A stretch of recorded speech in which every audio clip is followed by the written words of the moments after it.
long time.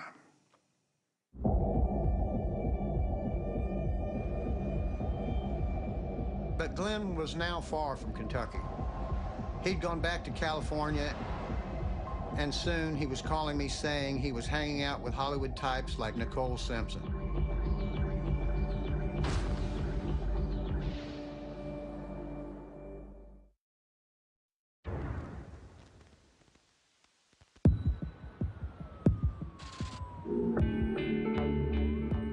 In January 1994, an earthquake rocked Los Angeles. About the time the quake hit, my brother Glenn showed up in town. I was working in Los Angeles at the time. The Northridge earthquake hit earlier that year, and I was working for a company doing earthquake damage.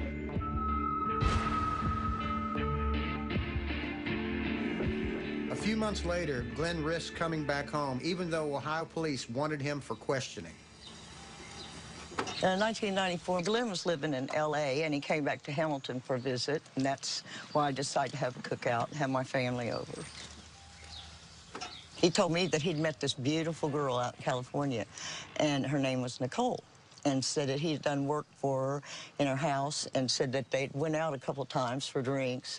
And he said, you know, Sean, my daughter, and her look so much alike.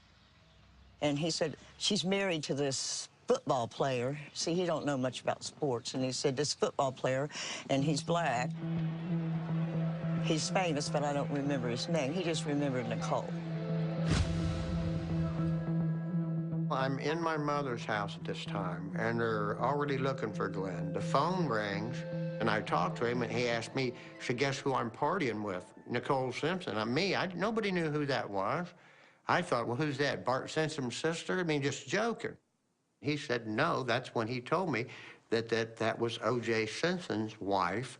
Actually, what he told me, he says, they got money, they're well off, and I'm taking her down. The body of a woman reported to be Nicole Brown Simpson, ex-wife of football star O.J. Simpson, and a man identified as Ronald Goldman were found early this morning. Further reports from Los Angeles say the case is being treated as a homicide. And then I saw pictures of her, and I said, that's who Glenn was telling me about.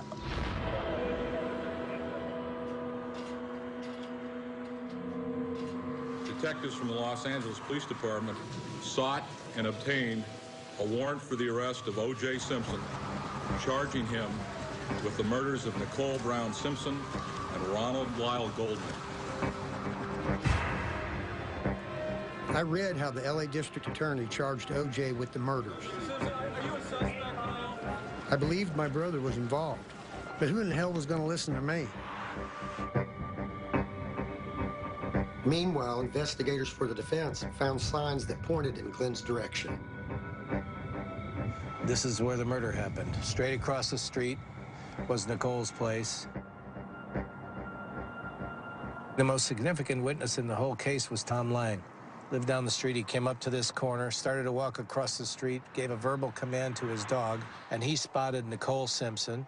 He locked eyes, as his words, he locked eyes with her, and then went that way. He also noticed a man in an angry stance right in front of her gate, and he described that person as either white, Asian, or Hispanic, but definitely not African-American. He saw a white Ford F-350 vehicle parked in the street. It would be my wish to find out who it was that was driving that Ford F-350. Letters and pay stubs show that Glenn was living in Hollywood and working for a company fixing houses and painting across the city. As a painter, Glenn had access to a white pickup truck, like the one seen at Nicole's place. And there were more clues tying Glenn to the murders. We felt throughout the criminal case and to this day that that killer came from the world of Faye Resnick. Faye Resnick was a friend of Nicole's. Faye Resnick was a drug user, a drug abuser, a drug addict that had gone into treatment.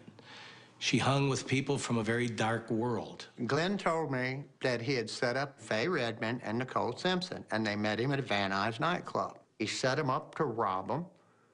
Whether or not he was going to kill them or not, I don't know. He expected just the two girls to be there. But I guess that Ron Goldman showed up.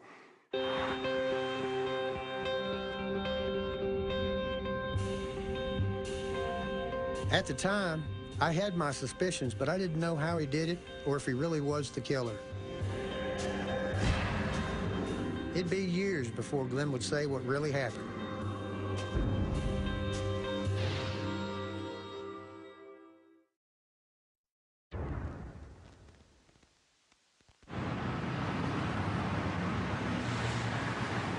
After the Nicole Simpson murder, Glenn laid low in Los Angeles, California. In September of 1995, he was living in the suburb of Van Nuys. He was using a fake name to cover his past.